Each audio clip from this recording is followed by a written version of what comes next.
ચોમાસું મોડું પડતા ગુજરાતમાં પાણીની ચિંતા સતત વધી રહી છે। રાજ્યના 110 ડેમમાં હવે 20% પણ ઓછું પાણી બચ્યું છે, જ્યારે અમદાવાદના લોકો માટે પણ વરસાદની રાહ હજુ લાંબી બની શકે છે। આખરે રાજ્યમાં પાણીની સ્થિતિ કેટલી ગંભીર બની છે, જાણીએ આ ખાસ અહેવાલમાં। નમસ્કાર, હું છું અંજલિ રાવલ અને તમે જોઈ રહ્યા છો ન્યૂ ભારત ન્યૂઝ। ગુજરાતમાં ચોમાસાના આગમનમાં થયેલા વિલંબની સીધી અસર હવે જળાશયોના જળસ્તર પર જોવા મળી રહી છે।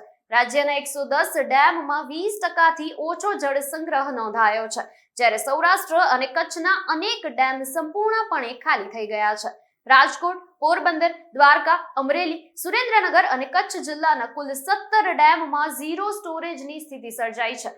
ગત વર્ષની સરખામણીએ રાજ્યમાં સરેરાશ જળ સંગ્રહ ઓછો નોંધાયો છે, જ્યારે સૌરાષ્ટ્રમાં પાણીનો જથ્થો નોંધપાત્ર રીતે ઘટ્યો છે।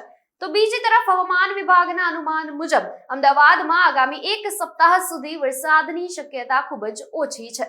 મહત્તમ તાપમાન 40 ડિગ્રીની આસપાસ રહેવાની સાથે હવામાં ભેજનું પ્રમાણ વધતા લોકોને અસહ્ય ઉકળાટનો સામનો કરવો પડી રહ્યો છે। જો કે આગામી થોડા દિવસોમાં દક્ષિણ ગુજરાતના કેટલાક વિસ્તારોમાં હળવાથી મધ્યમ વરસાદની શક્યતા વ્યક્ત કરવામાં આવી છે। રાજ્ય માટે રાહતની વાત એ છે કે સરદાર સરોવર ડેમમાં હજુ પણ 65% થી વધુ જળ સંગ્રહ ઉપલબ્ધ છે, જે પીવાના પાણી અને સિંચાઈ માટે મહત્વનો આધાર બની રહ્યો છે। જો કે નિષ્ણાતોનું માનવું છે કે ચોમાસું વધુ મોડું પડશે તો પાણીની સ્થિતિ વધુ ગંભીર બની શકે છે। વરસાદમાં થયેલા વિલંબે ગુજરાતમાં પાણીની ચિંતા વધારી દીધી છે। હવે સૌની નજર ચોમાસાની ગતિ પર છે, કારણ કે આગામી દિવસોમાં સારો વરસાદ પડશે તો જ ડેમોમાં નવા પાણીની આવક સાથે રાજ્યને મોટી રાહત મળી શકે છે। આની જ સાથે વધુ સમાચાર જોવા માટે જોડાયેલા રહો ન્યૂ ભારત ન્યૂઝ સાથે। નમસ્કાર।